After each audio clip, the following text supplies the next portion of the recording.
Hi everyone and welcome to another video from Danka Praktik.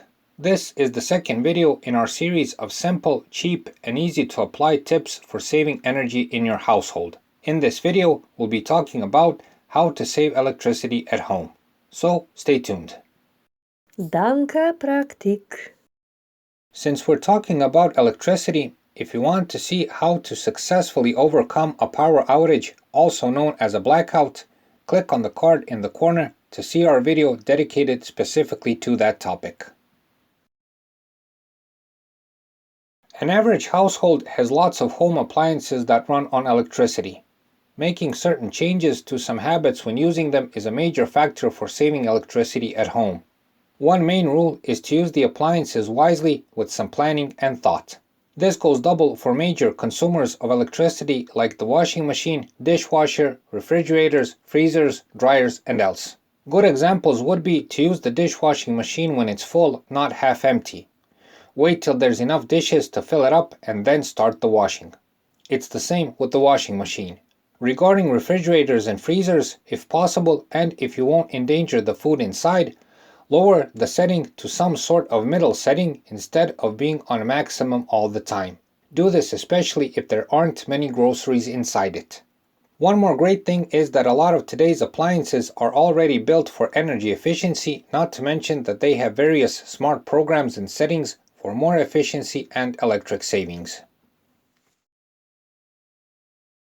Speaking of appliances, know that older appliances tend to spend more electricity.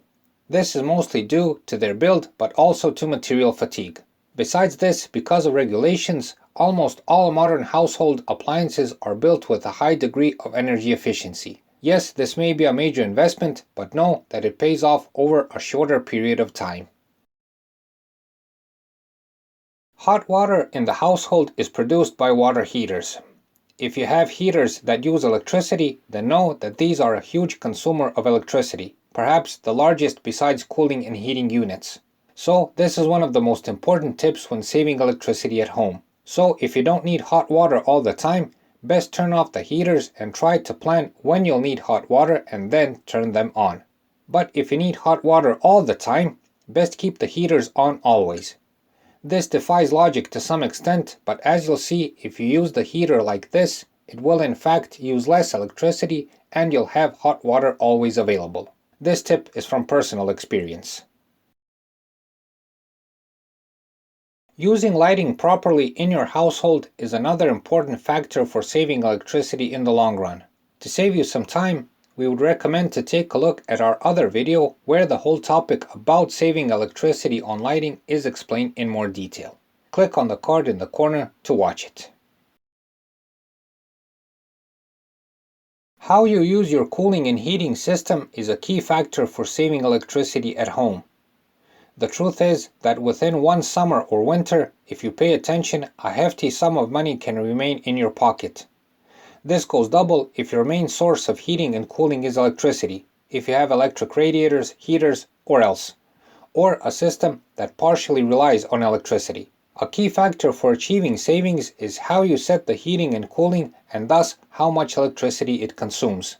The general rule of thumb is to try and find that sweet zone in your household between being too comfortable and experiencing discomfort. Don't go overboard and freeze in the winter or sweat in the summer, but you certainly don't have to walk in a t-shirt during the winter or in a pullover during the summer around the house. Here, the settings in between are the best option.